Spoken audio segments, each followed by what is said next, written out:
এবার উৎসব এবং মেহেন্দিকে চরম শিক্ষা দিল জগদ্ধাত্রী এবং কৌশিকী মুখার্জি। এমনটাই দেখা গেল জগদ্ধাত্রী ধারাবাহিকের আজকের পর্বে। বিস্তারিত জানতে হলে ভিডিওটিতে লাইক দিয়ে সম্পূর্ণ দেখতে থাকুন। জগদ্ধাত্রী ধারাবাহিকের আপডেটগুলো পেতে চ্যানেলটি সাবস্ক্রাইব করে পাশে থাকুন। জগদ্ধাত্রী ধারাবাহিকের এই পর্বগুলোতে দেখা যাবে যে কিভাবে হেনস্থা করা হচ্ছে কৌশিকী মুখার্জির পরিবারের সবাইকে।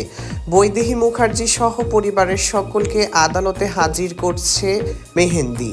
সম্প্রতি বাড়িতে সাংবাদিক ডেকে এনে বাড়ির সবাইকে হেনস্থা করার চেষ্টা করেছে মেহেন্দি এবং উৎসবকে তার মা বৈদেহী মুখার্জি অনেক মেরেছে এবং বলেছে, তোর কি হয়ে গেছে, তুই কেন তোর বউ এত অন্যায় করছে এগুলোর প্রতিবাদ করছিস না, কেন তোর বউয়ের সাথে তাল মিলিয়ে চলছিস।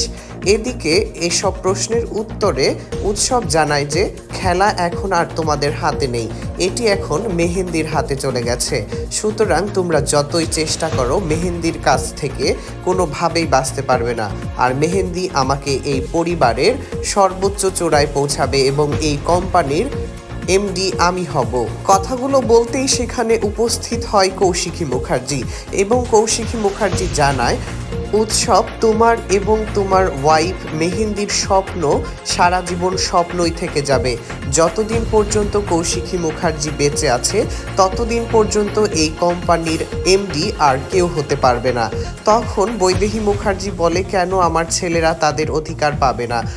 এই প্রশ্নের উত্তরে কৌশিকী মুখার্জি বৈদেহী মুখার্জিকে বলে, তুমি দেখছো তোমার ছেলে এবং ছেলের বউ পরিবারের সবাইকে আদালতে তুলছে, বাড়িতে মিডিয়া ডেকে এনে তাদেরকে ইচ্ছামতো অপমান করছে। এরপরেও তুমি কিভাবে তোমার ছেলে এবং ছেলের বউয়ের সাপোর্ট নিয়ে কথা বলো?